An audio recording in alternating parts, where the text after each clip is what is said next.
Hi hello ನಮಸ್ತೆ welcome to my YouTube channel Prabhu IQ YouTube ಚಾನಲ್ಗೆ ಎಲ್ಲರಿಗೂ ಆತ್ಮೀಯವಾದಂತ ಸ್ವಾಗತ. ಸ್ಟೂಡೆಂಟ್ಸ್, ಇವತ್ತಿನ ವಿಡಿಯೋ ನೋಡಿ most expected questions for RRB group D, NTPC, RPF ಮತ್ತು ಅಗ್ನಿವೀರ ಎಕ್ಸಾಮ್ಸ್ಗಳಿಗೋಸ್ಕರ. ಸೊ ಮುಂದೆ ಬರುವಂತ ಎಲ್ಲಾ ಇವು ಪಾಸಿಬಲ್ ಎಕ್ಸಾಮ್ಗೋಸ್ಕರ ಏನ್ ಮಾಡ್ತಾ ಇದ್ದೀನಿ, ಮೋಸ್ಟ್ ಎಕ್ಸ್ಪೆಕ್ಟೆಡ್ 20 ಕ್ವೆಶನ್ಸ್ ನ ಲಿಸ್ಟ್ ತಗೊಂಬಂದಿದ್ದೀನಿ. ಇವತ್ತು ಡಿಸ್ಕಸ್ ಮಾಡೋಣ. ಸೊ ಹಾಗಾಗಿ ಅದೇ ತರ ನೋಡಿ, ಇನ್ನು ಯಾರು ಪ್ರೀವಿಯಸ್ ಇಯರ್ ಕ್ವೆಶನ್ ಪೇಪರ್ಗಳನ್ನು ನೋಡಿಲ್ಲೋ, ಕೆಳಗಡೆ ಡಿಸ್ಕ್ರಿಪ್ಷನ್ ಲಿಂಕ್ ಇರುತ್ತೆ, ಹೋಗ್ಬಿಟ್ಟು ನೀವು ಯಾವ ಎಕ್ಸಾಮ್ ಬೇಕೋ ಆ ಎಕ್ಸಾಮ್ ಪ್ಲೇ ಲಿಸ್ಟ್ ಕೆಳಗಡೆ ಲಿಂಕ್ ಇರುತ್ತೆ, ಹೋಗ್ಬಿಟ್ಟು ನೋಡಿ ಚೆಕ್ ಮಾಡ್ಕೊಳ್ಳಿ. ಅದೇ ತರ ಸ್ಟಡಿ ಮಾಡಿ ಅಂತ ಹೇಳ್ತಾ, ಇವತ್ತಿನ ನೋಡಿ ಸ್ಟೂಡೆಂಟ್ಸ್, ಇವತ್ತಿನಿಂದ ಏನ್ ಮಾಡ್ತಾ ಇದ್ದೀನಿ ನಾನು, daily 20 questions. So daily 20 questions most expected important ಎಲ್ಲ ಟಾಪಿಕ್ ಅಲ್ಲಿ ಬರುವಂತ ಒಂದೊಂದು ಕ್ವೆಶನ್ ಗಳನ್ನ ಪಿಕ್ ಮಾಡಿಬಿಟ್ಟು ನಾನು ಇವಾಗ ವಿಡಿಯೋ ಮಾಡ್ತೀನಿ. ದಯವಿಟ್ಟು ಆದಷ್ಟು ನೋಡಿ, ಎಲ್ಲರೂ ವಿಡಿಯೋನ ಲೈಕ್ ಮಾಡಿ, ಶೇರ್ ಮಾಡಿ, ಜೊತೆಗೆ ಯೂಟ್ಯೂಬ್ ಚಾನಲ್ ಸಬ್ಸ್ಕ್ರೈಬ್ ಆಗೋದನ್ನು ಮಾತ್ರ ಬರೀಬೇಡಿ. ಅದ್ರ ಜೊತೆಗೆ ಬೆಲ್ ಐಕಾನ್ ಅನ್ನು ಒತ್ತಿ, ಇದೇ ತರ ನೋಟಿಫಿಕೇಶನ್ ಬರ್ತಾ ಹೋಗುತ್ತೆ. ಸೊ ಲೆಟ್ ಸ್ಟಾರ್ಟ್ ಮಾಡೋಣ. Daily 20 questions. So daily video ಬರ್ತಾ ಹೋಗುತ್ತೆ, ಎಲ್ಲರೂ ನೋಡ್ತಾ ಹೋಗಿ, ಇದೇ ತರ ನೋಟ್ಸ್ ನ ರೆಡಿ ಮಾಡ್ತಾ ಹೋಗಿ. ಓಕೆ, ಲೆಟ್ ಸ್ಟಾರ್ಟ್ ಮಾಡೋಣ. ಫಸ್ಟ್ ಕ್ವೆಶನ್ ನೋಡಿ, ಇದೇನಪ್ಪ, ಬೋರ್ಡ್ ಮಾಸ್ ಮೇಲೆ ಇರುತ್ತೆ, ಅಂದ್ರೆ ಸಿಂಪ್ಲಿಫಿಕೇಶನ್ ಮೇಲೆ. What is the value of 20 - 4 × 3 + 8 / 2? So simple ನೋಡಿ, ಬೋರ್ಡ್ ಮಾಸ್ ರೂಲ್ ಪ್ರಕಾರ ಅಪ್ಲೈ ಮಾಡಿ. ಸರ್ ಬೋರ್ಡ್ ಮಾಸ್ ರೂಲ್ ಪ್ರಕಾರ ಏನ್ ಹೇಳತ್ತಪ್ಪ, ಫಸ್ಟ್ ಸರ್ ಡಿವಿಷನ್ ಮಾಡಬೇಕು, ಹೌದಾ? ಸೊ ನೋಡಿ, ಬ್ರಾಕೆಟ್ ನಂತರ ಇಲ್ಲ, ಆಫ್ ಇಲ್ಲ, ಇದರಲ್ಲಿ ನೆಕ್ಸ್ಟ್ ಏನಿದೆ, ಡಿವಿಷನ್. ಹಾಗಾಗಿ ನೋಡಿ, 20 - 4 × 3 + 8ಕ್ಕೆ 2 ಭಾಗಾಕಾರ ಮಾಡಿದ್ರೆ ಎಷ್ಟಾಗತ್ತಪ್ಪ? ಸೊ 8ಕ್ಕೆ 2 ಭಾಗಾಕಾರ ಮಾಡಿದ್ರೆ ಸರ್ 4 ಆಗುತ್ತೆ. ಓಕೆ, ನೆಕ್ಸ್ಟ್ ಏನ್ ಮಾಡಬೇಕು, ಡಿವಿಷನ್ ಆದ ತಕ್ಷಣ ಮಲ್ಟಿಪ್ಲಿಕೇಶನ್. ಹಾಗಾಗಿ 20 - 4 × 12 + 4 ಆಗುತ್ತೆ. ಓಕೆ ನೋಡಿ, ಯಾವಾಗ್ಲೂ ಸಬ್ಸ್ಟ್ರಾಕ್ಷನ್ ನೋಡಿ, ಕೊನೆಯದಾಗಿ ಎಸ್ ಅಂದ್ರೆ ಸಬ್ಸ್ಟ್ರಾಕ್ಷನ್ ಕೊನೆಯದ ಮಾಡ್ಬೇಕು. ಫಸ್ಟ್ ಇವೆರಡು ಕೂಡಿಸಿ ಸರ್ 24 - 12, 24ರಲ್ಲಿ 12 ಹೋದ್ರೆ ಆನ್ಸರ್ ಏನ್ ಬರುತ್ತೆ, 12. ಸೊ ಸಿಂಪಲ್ ಆನ್ಸರ್ ಏನ್ ಬರುತ್ತೆ, 12. ನೆಕ್ಸ್ಟ್ ನೋಡಿ, ಸರಾಸರಿ ಮೇಲಿರುವಂತ question. The average age of family of 4 member is 24 years. If the youngest member is 9 years old, what is the average age of the remaining member? ನೋಡಿ students, ಏನ್ ಕೇಳ್ತಾದ್ರೆ, 4 ಸದಸ್ಯರ ಕುಟುಂಬದ ಸರಾಸರಿ ವಯಸ್ಸು ಕೊಟ್ಟಿದ್ದಾರೆ, ಎಷ್ಟಪ್ಪ? 24 ವರ್ಷಗಳು. ಅದರಲ್ಲಿ ಕಿರಿಯ ಸದಸ್ಯನ ವಯಸ್ಸು ಎಷ್ಟಿದೆ? 9 ವರ್ಷ. ಹಾಗಾದ್ರೆ ಉಳಿದ ಸದಸ್ಯರ ಸರಾಸರಿ ವಯಸ್ಸು ಎಷ್ಟು ಅಂತ ಕೇಳಿದ್ರೆ, ನೋಡಿ ಆ ಮನೇಲಿ ಇರೋರು ಎಷ್ಟಪ್ಪ?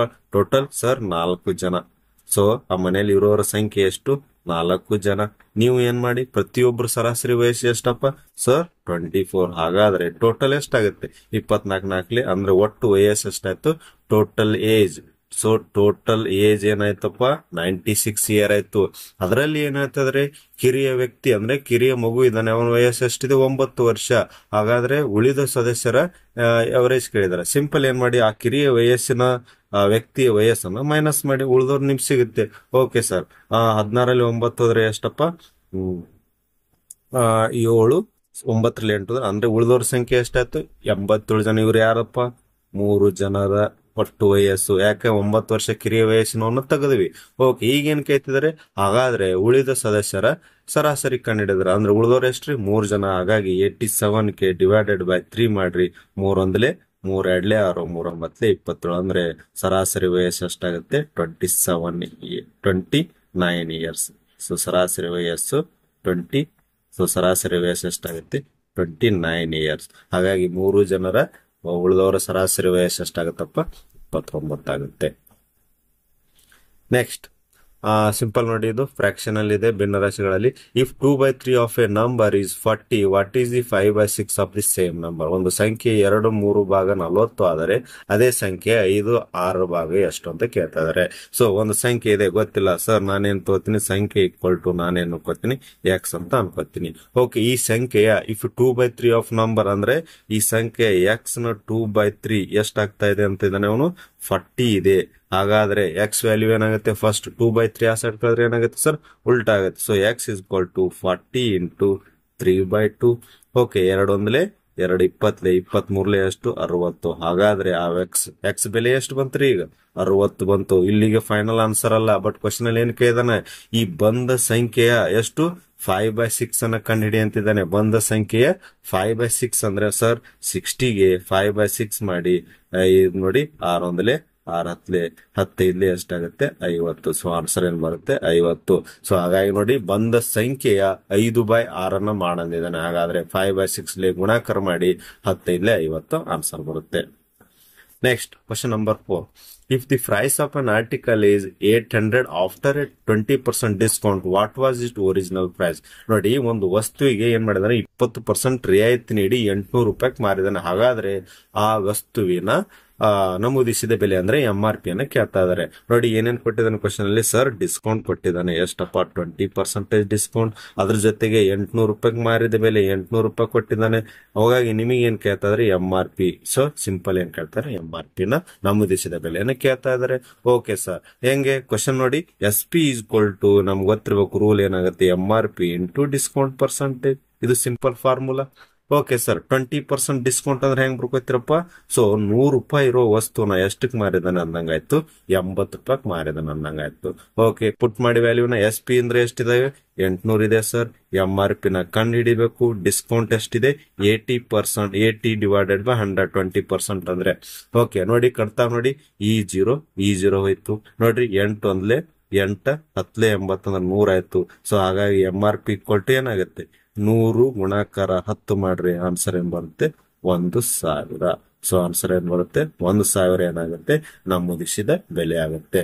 ಸೊ ಕಡ್ತಾ ಹೊಡೆಯೋದ್ರಲ್ಲಿ ಸ್ವಲ್ಪ ನೋಡಿ, ಲಕ್ಷ ಕೊಡಿ ನಾನು ಏನೇನ್ ತರ ಮಾಡಿದೆ ಅಂತ. ಹಾಗಾಗಿ ಆನ್ಸರ್ ಏನ್ ಬರ್ತದೆ?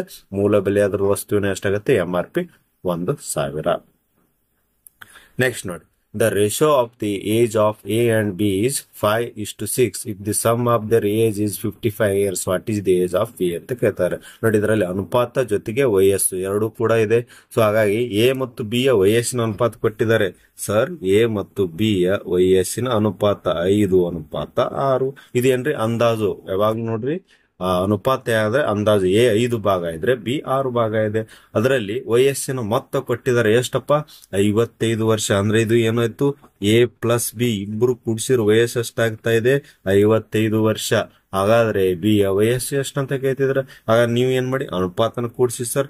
5:6 ಎರಡು ಕೂಡಿಸಿದ್ರೆ 11. ಬಟ್ ಕ್ವಶನ್ ಅಲ್ಲಿ ಏನ್ ಕೊಟ್ಟಿದ್ದಾನಪ್ಪ? 55. ಅಂದ್ರೆ ಅನುಪಾತ ಎಷ್ಟು ಗುಣಾಕಾರ ಮಾಡಿದಾನೆ ಸರ್? 11 ಇಲ್ಲಿ 55. ಹೌದಾ? ಹಾಗಾದ್ರೆ ನಿಮಗೆ ಯಾರು ವಯಸ್ಸು ಕೇಳಿದಾನಪ್ಪ? B ಯ ವಯಸ್ಸು ಎಷ್ಟು? B ಅನುಪಾತ ಎಷ್ಟಿದೆ ರೀ? 6. ಸಿಂಪಲ್ 6 ಗುಣಾಕಾರ ಏನೇ ಕಂಡಿಡಿದ್ರೆ ಒಂದು ಅನುಪಾತ ಬರೋಬ್ಬರಿ ಎಷ್ಟು ಬಂದಿದೆ? 5, 6 ಇಲ್ಲಿ. ಸೊ ಆನ್ಸರ್ ಏನಾಗುತ್ತೆ? 30 ಇಯರ್ಸ್ ಏನಾಗುತ್ತೆ? B ಯ ವಯಸ್ಸಾಗುತ್ತೆ. ಇನ್ ಕೇಸ್ A ಯ ವಯಸ್ಸು ಕೇಳಿದ್ರೆ 5 ಎಷ್ಟಾಗುತ್ತೆ? 25 ವಯಸ್ಸು ಏನಾಗುತ್ತೆ? A ಯ ವಯಸ್ಸಾಗುತ್ತೆ. ನೆಕ್ಸ್ಟ್ ನೋಡಿ, A, B ಮತ್ತು C ಒಂದು ವ್ಯವಸಾಯದಲ್ಲಿ 2:3:5 ಹೂಡಿಕೆ ಮಾಡಿದ್ದಾರೆ. ಸೊ ಇನ್ವೆಸ್ಟ್ ಮಾಡಿದ್ದಾರೆ. ಇನ್ವೆಸ್ಟ್ ಮಾಡಿರೋದು ಅನುಪಾತ ಕೊಟ್ಟಿದ್ದಾನೆ 2:3:5. ಅಂದ್ರೆ ಯಾತ್ರ ಅಂದ್ರೆ ಎ ಯು 2 ರೂಪಾಯಿ ದುಡ್ಡು ಹಾಕಿದ್ರೆ B 3 ರೂಪಾಯಿ ಆಗಿದ್ದಾನೆ, C 5 ರೂಪಾಯಿ ಆಗಿದ್ದಾನೆ. ಲಾಭ ಕೂಡ ಇದೇ ಅನುಪಾತದಲ್ಲಿ ಬರಬೇಕು. ಹೌದಾ? ಯಾರು ಹೆಚ್ಚಿಗೆ ಹಾಕಿದ್ರೆ ಅವ್ರಿಗೆ ಹೆಚ್ಚಿಗೆ ಲಾಭ, ಯಾರು ಕಡಿಮೆ ಹಾಕಿದ್ರೆ ಕಡಿಮೆ ಲಾಭ ಆಗಬೇಕು. ಹಾಗಾಗಿ ಲಾಭ ಎಷ್ಟು ಬಂದಿದೆ ಸರ್? 30,000 ರೂಪಾಯಿ ಲಾಭ ಆಗಿದೆ. ಇದನ್ನ ಯಾವ ತರ ಹಂಚ್ಕೋಬೇಕು? ಅಫ್ಕೋರ್ಸ್ ಯಾರು ಜಾಸ್ತಿ ಹಾಕಿದ್ರೆ ಅವ್ರಿಗೆ ಜಾಸ್ತಿ ಹೋಗ್ಬೇಕು, ಕಡಿಮೆ ಯಾರು ದುಡ್ಡು ಹಾಕಿದ್ರೆ ಕಡಿಮೆ ಆಗ್ಬೇಕು. ಓಕೆ, ಯಾವ ತರ ನೋಡಿ ಸರ್? A ಅನುಪಾತ B ಅನುಪಾತ C ಕೊಟ್ಟಿದ್ದಾನೆ ಎಷ್ಟು? 2:3:5. ಒಟ್ಟು ಲಾಭ ಎಷ್ಟಿದೆ sir? So total profit. So profit ಅಥವಾ ಲಾಭ ಎಷ್ಟು ಕೊಟ್ಟಿದ್ದಾನೆ? ನಾನೇನ್ ತಗೋತೀನಿ ಸರ್? ಲಾಭ 30,000 ರೂಪಾಯಿ ಲಾಭ ಆಗಿದೆ. ಓಕೆ, ಹಾಗಾದ್ರೆ ಸೇಮ್ ಇದನ್ನು ಏನ್ ಮಾಡಿ, 3 ಜನ ಅನುಪಾತನ ಕೂಡಿಸಿ ಎಷ್ಟು ಭಾಗ ಆಗಬೇಕು? ಡಿವೈಡೆಡ್ ಬೈ ಮಾಡಿ. ಒಂದು ಭಾಗಕ್ಕೆ ಎಷ್ಟು ಅಮೌಂಟ್ ಬರುತ್ತೆ ನೋಡಿ. ನಿಮ್ಗೆ ಯಾರು ಕೇಳಿದ್ರೆ ಅದಕ್ಕೆ ಹೋಗಿ ಗುಣಾಕಾರ ಮಾಡಿ. ನಾನು ನೋಡಿ, ಇವಾಗ 2, 3, 5 ಕೂಡಿಸಿದ್ರೆ ಎಷ್ಟಾಗತ್ತಪ್ಪ? 10 ಭಾಗ ಆಗ್ಬೇಕು ಸರ್. ಸೊ 10 ಭಾಗ ಬರೋಬ್ಬರಿ ಎಷ್ಟು? 30,000. ಅಂದ್ರೆ ಎಷ್ಟು ಗುಣಾಕಾರ ಆಗತ್ತಪ್ಪ ಒಂದು ಭಾಗ ಅಂದ್ರೆ? ಸೊ ಸಿಂಪಲ್ ಎಷ್ಟಾಗತ್ತೆ ಸರ್? ಒಂದು ಭಾಗ = ಸೊ ಸಿಂಪಲ್ ಒಂದು ಭಾಗ ಅಂದ್ರೆ ಎಷ್ಟು ಬರುತ್ತೆ ಸರ್? 10 ಡಿವೈಡ್ ಮಾಡಿದ್ರೆ ಒಂದು ಭಾಗಕ್ಕೆ ಎಷ್ಟು ರೂಪಾಯಿ ಸೇರ್ಬೇಕು? 3,000 ರೂಪಾಯಿ ಹೋಗ್ಬೇಕು. ಅದ್ರಲ್ಲಿ ನಿಮಗೆ ಯಾರು ಭಾಗ ಕೇಳಿದ್ರೆ C ಯ ಪಾಲು ಎಷ್ಟು? C ಯ ಪಾಲು ಅನುಪಾತ ಎಷ್ಟಿದೆ ಸರ್? 5 ಇದೆ. ಅಂದ್ರೆ 5 ಗುಣಾಕಾರ ಒಂದು ಭಾಗಕ್ಕೆ ಎಷ್ಟು ಬಂದಿದೆ? 3,000. ಅಂದ್ರೆ 3,000 ಗುಣಾಕಾರ ಮಾಡಿ ಅಂದ್ರೆ ಎಷ್ಟಾಗತ್ತೆ? 15,000 ರೂಪಾಯಿ ಯಾರಿಗೆ ಸೇರ್ಬೇಕು? ಸೊ C ಯ ಪಾಲು ಎಷ್ಟಾಗತ್ತೆ? 15,000. ಸೊ ಡೈರೆಕ್ಟ್ ಆನ್ಸರ್ ಬರುತ್ತೆ. ಓಕೆ, ನೆಕ್ಸ್ಟ್ ಕ್ವಶನ್ ನೋಡಿ ಸ್ಟೂಡೆಂಟ್ಸ್. ಕ್ವಶನ್ ನಂಬರ್ 7 ಏನ್ ಕೊಟ್ಟಿದ್ದಾನೆ? ಸಿಂಪಲ್ ಇಂಟ್ರೆಸ್ಟ್, ಸರಳ ಬಡ್ಡಿ ಮೇಲಿದೆ. ಏನು? 15,000 ರೂಪಾಯಿ ಮೊತ್ತವನ್ನು 6% ಸರಳ ಬಡ್ಡಿಯಲ್ಲಿ 4 ವರ್ಷಗಳ ಕಾಲ ಹೂಡಿಕೆ ಮಾಡಿದರೆ 4 ವರ್ಷಗಳ ನಂತರ ಒಟ್ಟು ಮೊತ್ತ ಕೇಳಿದಾನೆ. ಸ್ಟೂಡೆಂಟ್ಸ್ ಗೊತ್ತಿರ್ಬೇಕು ನಿಮ್ಗೆ. ಇದ್ರಲ್ಲಿ ಏನ್ ಕೇಳಿದಾನೆ? ಅಮೌಂಟ್. ನೋಡಿ, ಅಮೌಂಟ್ ಅಂದ್ರೆ sir, amount = principal plus SI ಆಗತ್ತೆ. ಅಂದ್ರೆ ಅಸಲು ಮತ್ತು ಬಡ್ಡಿನ ಕೂಡಿಸಿದ್ರೆ ಏನಾಗುತ್ತೆ, ಒಟ್ಟು ಮೊತ್ತ ಆಗುತ್ತೆ. ನಿಮಗೆ ಕೇಳಿರೋ ಕ್ವಶನ್ ಏನು, ಅಮೌಂಟ್ ಕೇಳಿದಾನೆ. ಸರ್ ಅಮೌಂಟ್ ಗೊತ್ತಿರ್ಬೇಕಂದ್ರೆ ಏನ್ ಕಂಡುಹಿಡಬೇಕು ಸರ್, SI ಕಂಡುಹಿಡಲೇಬೇಕು. ಹಾಗಾಗಿ ನೋಡಿ, ಫಸ್ಟ್ ಆಫ್ ಆಲ್ ನೋಡಿ ಕೊಟ್ಟಿರೋ ಕ್ವಶನ್ ನೋಡಿ. ಸೊ ಫಸ್ಟ್ ಆಫ್ ಆಲ್ ಏನು, ಪ್ರಿನ್ಸಿಪಲ್ ಕೊಟ್ಟಿದ್ದಾನೆ ಎಷ್ಟು ಸರ್, 15,000. ಓಕೆ, ಬಡ್ಡಿ ದರ ಕೊಟ್ಟಿದ್ದಾನಪ್ಪ 6% ಕೊಟ್ಟಿದ್ದಾನೆ. ಸಮಯ ಕೊಟ್ಟಿದ್ದಾನೆ 4 ವರ್ಷ. ನಿಮಗೆ ಏನ್ ಕಂಡುಹಿಡಬೇಕು, SI ನ ಕಂಡುಹಿಡಿಬೇಕು. ಸೊ ನೀವು ಏನ್ ಕಂಡುಹಿಡಬೇಕಾಗತ್ತೆ, SI ನ ಕಂಡುಹಿಡಬೇಕು. Okay sir.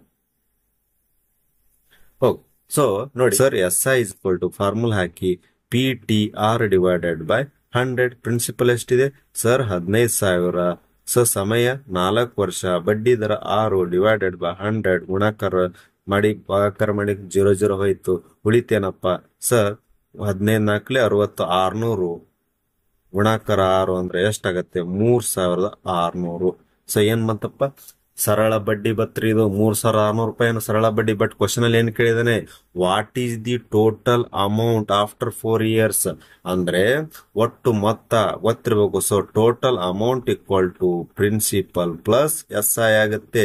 ಪ್ರಿನ್ಸಿಪಲ್ ಎಷ್ಟಿದೆ ಸರ್, ಇಸ್ಕೊಂಡಿರೋದು ಅಮೌಂಟ್ ಮೊತ್ತ ಎಷ್ಟು, ಅವನು 15,000 ಪ್ಲಸ್ 3,600 ಕೂಡಿಸಿದ್ರೆ ಆನ್ಸರ್ ಏನ್ ಬರುತ್ತೆ, 18,600 ಏನ್ ಬರುತ್ತೆ. ಸೊ ಆನ್ಸರ್ ಏನ್ ಬರುತ್ತೆ, 18,600 ಏನಾಗುತ್ತೆ, ಆನ್ಸರ್ ಆಗುತ್ತೆ.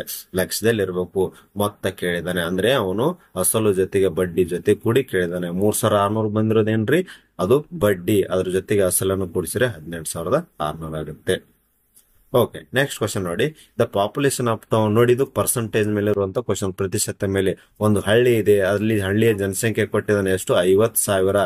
ಪ್ರತಿ ವರ್ಷ ಏನಾಗತ್ತದ್ರಿ, 10% ರೇಟ್ ಜಂಪ್ ಆಗ್ತಾ ಇದೆ. ಅಂದ್ರೆ 2 ವರ್ಷಗಳ ನಂತರ ಹಳ್ಳಿಯ ಜನಸಂಖ್ಯೆಯನ್ನು ಕೇಳ್ತಾ ಇದ್ದಾನೆ. ನೋಡಿ, ಪ್ರತಿಶತ ಹೆಚ್ಚು ಅಥವಾ ಪ್ರತಿಶತ ಕಡಿಮೆ ಕಾನ್ಸೆಪ್ಟ್ ಬಗ್ಗೆ ಗೊತ್ತಿರಬೇಕು. Percentage increment, percentage decrement. Sir 10% ಏನಾಗ್ತಾ ಇದೆ, ಇನ್ಕ್ರಿಮೆಂಟ್ ಅಂದ್ರೆ ಅರ್ಥ ಏನಪ್ಪ, ಮೊದಲು 100 ಜನ ಇದ್ರೆ ಇವಾಗ 110 ಆಗ್ತಾ ಇದಾರೆ ಅಂದರ್ಥ. ಇಷ್ಟು ಗೊತ್ತಾದ್ರೆ ಮುಗಿದೋಯ್ತು. ಸರ್ ಇದೇ ಕ್ವಶನ್ ನಾನು ಏನಾದ್ರು 10% ಡಿಕ್ರಿಮೆಂಟ್ ಅಂದ್ರೆ ಕಡಿಮೆ ಅಂತ ಕೊಟ್ಟಿದ್ರೆ ಇದರ ಅರ್ಥ 100 ಜನ ಇದ್ದಂತವ್ರು ಎಷ್ಟಾಗ್ತಾ ಇದಾರೆ ಅಂದಂಗೆ 90 ಜನ ಆಗ್ತಾ ಇದಾರೆ ಅಂದಂಗೆ. ಇದು ಪರ್ಸೆಂಟೇಜ್ ಇನ್ಕ್ರಿಮೆಂಟ್ ಡಿಕ್ರಿಮೆಂಟ್ ಕಾನ್ಸೆಪ್ಟ್. ಇದನ್ನ ನಾನು ಇವಾಗ ಅಪ್ಲೈ ಮಾಡೋಣ. ಓಕೆ ಸರ್, ನೋಡ್ರಿ, ಒಂದು ಜನಸಂಖ್ಯೆ ಇದೆ ಎಷ್ಟು ಸರ್, ಫಸ್ಟ್ ಆಫ್ ಆಲ್ ಎಷ್ಟು ಇದಾವೆ ಸರ್, 50,000 ಏನಿದೆ ಜನಸಂಖ್ಯೆ ಇದೆ. ಪ್ರತಿ ವರ್ಷ ಏನಾಗತ್ತದಪ್ಪ, 10% ಏನಾಗುತ್ತೆ, ರೇಟ್ ಹೆಚ್ಚಾಗ್ತಾ ಇದೆ ಪ್ರತಿ ವರ್ಷ. ಅಂದ್ರೆ ಸರ್ ಮೊದಲು 100 ಇದ್ರೆ ಇವಾಗ 110. ಇದು ಏನ್ರಿ, ಮೊದಲ ವರ್ಷ. ಬಟ್ ಕ್ವಶನ್ ಅಲ್ಲಿ ಏನ್ ಕೇಳ್ತಾ ಇದಾನೆ, 2 ವರ್ಷಗಳ ನಂತರ ಅಂದ್ರೆ ಮತ್ತೆ 2ನೇ ವರ್ಷ ಏನಾಗುತ್ತೆ, 110/100. ಎಷ್ಟೋ ಜನ ತುಂಬಾ ಸ್ಟೂಡೆಂಟ್ಸ್ ಏನ್ ಮಾಡ್ತಾರೆ, ತಪ್ಪು ಮಾಡ್ತಾರೆ. ಏನು ಸರ್, 10% 2 ಸರಿ ಆಗತ್ತದ್ರೆ 2 ಕೂಡಿಸಿ ಬಿಡು, ಒಮ್ಮೆ 20% ತೆಗೆದು ಬಿಡೋಣ, 50,000 ಬರಲ್ಲ. ಯಾಕೆ ಬರಲ್ಲ ಅಂದ್ರೆ 100 ಫಸ್ಟ್ ವರ್ಷದ ಪರ್ಸೆಂಟೇಜ್ ಹೆಚ್ಚಾಗಿದ್ದ ಜನದ್ದು ಮತ್ತೆ 10% ತೆಗಿಬೇಕಾಗತ್ತೆ. ಹಾಗಾಗಿ ಒಮ್ಮೆ 20% ನ ಮಾಡಕ್ ಹೋಗಬೇಡಿ, ಪ್ರತಿಯೊಂದನ್ನು ಬೇರೆ ಬೇರೆ ತೆಗಿರಿ. ಸರ್ ನಾನೇನ್ ಮಾಡಿದೆ, ಇದು 1ನೇ ವರ್ಷ ಸರ್, ಇದು ಯಾವುದು 2ನೇ ವರ್ಷದ್ದು 10%. ನೋಡಿ ಎಲ್ಲೆಲ್ಲಿ 0 ಹೋಗ್ತವೆ, ಈ 0 ಈ 0 ಈ 0 ಈ 0 ಇವೆರಡು 0 ಇವೆರಡು 0. ಉಳಿತೇನಪ್ಪ ಸರ್, 500 ಗುಣಾಕಾರ 11 11 121. ಸಿಂಪಲ್. 121ಕ್ಕೆ ಗುಣಾಕಾರ 5 ಮಾಡಿ, 5 1 5 5 2 10 5 1 5 ಅಂದ್ರೆ 605 ಬಂತು. ಸೊ 605 ಇವೆರಡು 0 ಇಟ್ಟುಕೊಳ್ಳಿ ಅಂದ್ರೆ 60,500 ಏನಾಗಿರುತ್ತದೆ, ಆ ಹಳ್ಳಿಯ ಜನಸಂಖ್ಯೆ ಆಗಿರುತ್ತೆ. ಕ್ಲಿಯರ್ ಆಯ್ತಾ? ಆ ತರ ಅಂದ್ರೆ 10% ಪ್ರತಿ ವರ್ಷ 10% ಇನ್ಕ್ರಿಮೆಂಟ್ ಆದ್ರೆ 60,500 ಜನಸಂಖ್ಯೆ ಆಗುತ್ತೆ. ನೆಕ್ಸ್ಟ್ 9ನೇ ಕ್ವಶನ್ ನೋಡಿ, ಲಾಭ ಮತ್ತು ಹಾನಿ ಮೇಲಿರುವಂತ ಕ್ವಶನ್. ಈ ಶಾಪ್ ಕೀಪರ್ ಸೇಲ್ಸ್ ಅನ್ನ ಆರ್ಟಿಕಲ್ ಲಾಸ್ ಅಲ್ಲಿ ಮಾಡ್ತಾ ಇದ್ದಾನೆ. ಸರ್ ಲಾಸ್ ಕೊಟ್ಟಿದ್ದಾನೆ ಎಷ್ಟಪ್ಪ, 15% ಏನಿದೆ ಲಾಸ್ ಕೊಟ್ಟಿದ್ದಾನೆ.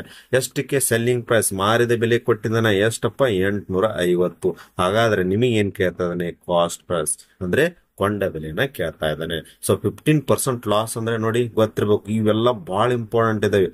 15% ಲಾಸ್ ಅಂದ್ರೆ ಅರ್ಥ ಏನು, 100 ರೂಪಾಯಿ ಇರೋ ವಸ್ತುವನ್ನ 85ಕ್ಕೆ ಮಾರಿದಾನೆ ಅಂದಂಗ ಅರ್ಥ. ಇಷ್ಟು ಕಾನ್ಸೆಪ್ಟ್ ಪರ್ಸೆಂಟೇಜ್ ಗೊತ್ತಾದ್ರೆ ಇದರಲ್ಲಿ ತುಂಬಾ ಈಸಿಯಾಗಿ ಹೋಗುತ್ತೆ.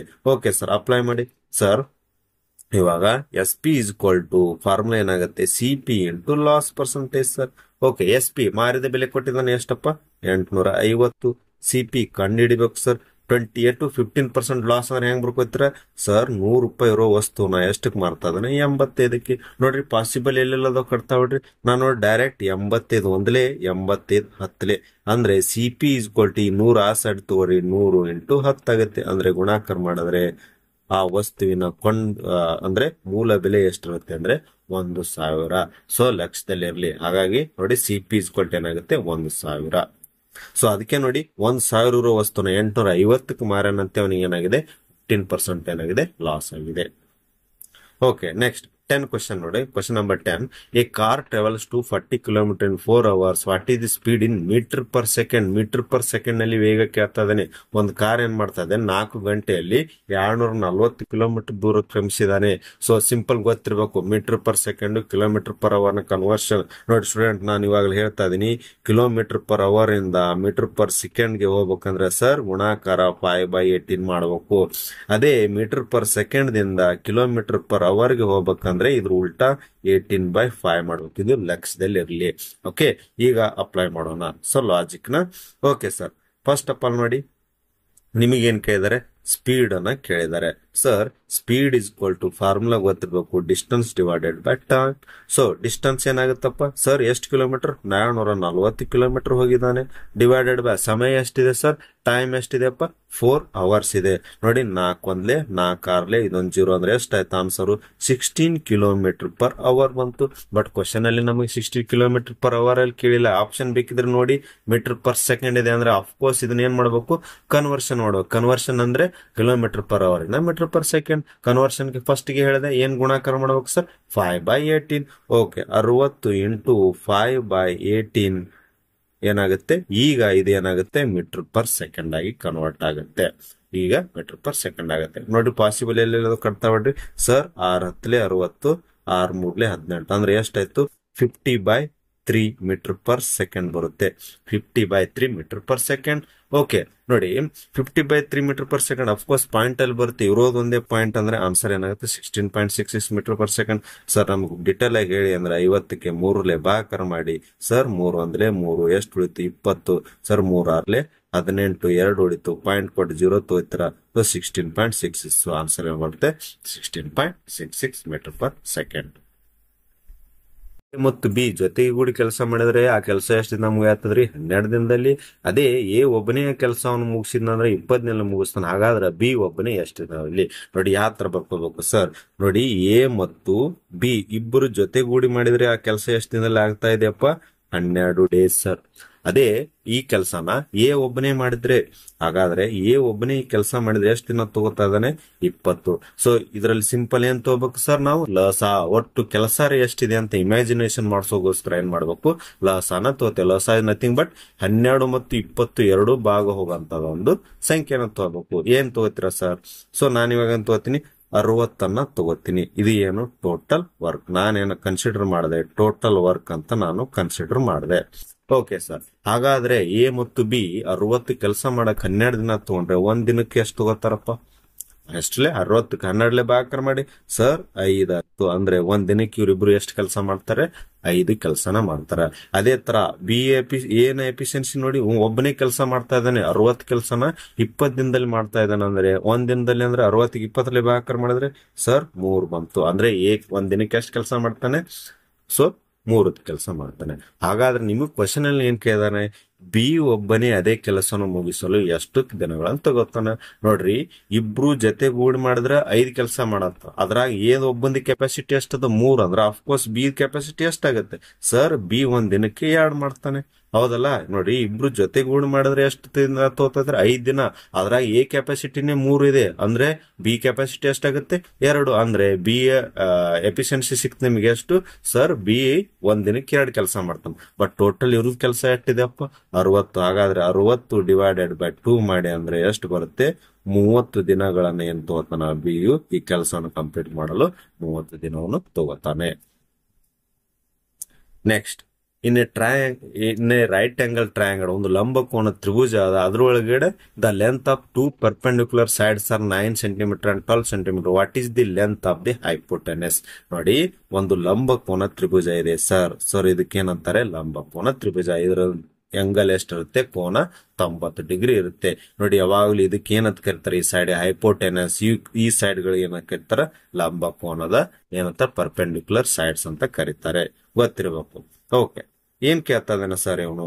ಇನ್ನು ಏನ್ ಕೊಟ್ಟಿದ್ದಾನೆ? ಲಂಬಕೋನ ತ್ರಿಭುಜದಲ್ಲಿ ಒಂದು 9 ಸೆಂಟಿಮೀಟರ್ ಇದೆ, ಒಂದು 12 ಸೆಂಟಿಮೀಟರ್. ನಿಮಗೆ ಏನ್ ಕೇಳ್ತಾನೆ? ಹೈಪೋಟೆನಸ್ ಅಂದ್ರೆ ಕರ್ಣ ಅಂತ ಕೇಳ್ತಾ ಇದ್ದಾನೆ. ನೋಡಿ ಸ್ಟೂಡೆಂಟ್ಸ್, ಈ ತರ ಪ್ರಾಬ್ಲಮ್ ಗಳಿಗೆ ಪೈಥಾಗೋರಸ್ ಪ್ರಮೇಯ ಅಪ್ಲೈ ಮಾಡ್ತಾರೆ. ಸೊ ನೋಡಿ, ಇದನ್ನ ಎ ಅಂತ, ಬಿ ಅಂತ, ಸಿ ಅಂತ ಅನ್ಕೊಂಡ್ರೆ ಸರ್ ಫಾರ್ಮುಲಾ ಪ್ರಕಾರ ಹೋದ್ರೆ AC² = AB² + BC². ಇದೇನ್ರಿ?